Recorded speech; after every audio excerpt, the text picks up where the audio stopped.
নমস্কাৰ সকলোকে স্বাগতম জনাইছো। সন্ধিয়া সময়ত ভিডিঅ'টো আৰম্ভ কৰিছো। ভিডিঅ'টো আৰম্ভ কৰাৰ কাৰণ এটা আছে, তাকে আপোনালোকক কাৰণটো দেখুৱাম। চাওকচোন কি কৰি আছো আমি। সন্ধিয়া সময়ত আমি পিঠা খুন্দিছো। এই পিঠা খুন্দাৰ কাৰণটো হৈছে এইয়া খুন্দনাটো দেখিছে নহয়। খুন্দনাটো মানে নতুনকৈ কিনি অনা হৈছে, সেইটো কাৰণে পিঠা কেইটামান পুৰি চাওঁ বুলি দিলো। এই পেহীয়ে পিঠা খুন্দি আছে। নতুন খুন্দনা, নতুন টেৱা আনিছো, সেইটো কাৰণে বহাগ বিহু আহি আছে যিহেতুকে সঁজুলিটো যোগাৰ কৰিছো। কাৰণ ঢেঁকী নাইকিয়া হ'ল আমাৰ ফালে আজিকালি, সেইটো কাৰণে তাৰমানে খুন্দনাতে আৰু পিঠা খুন্দি পিঠা পুৰিব লাগিব। তাকে পিঠা পুৰিবলৈ লৈছো আৰু পিঠা খুন্দি হোৱাগে নাই, আধা আছেগে। পিঠা পুৰিবলৈ নাৰিকল ভাজি লৈছো।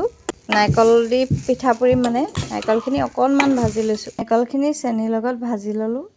এয়া পিঠা বনাই আছো। অলপ বনাই হ'লেই, ইমানখিনি বনাই হৈছেগে আৰু অলপ আছে। আমাৰ নতুন টেৱাত নতুন খুন্দনাৰ পিঠা।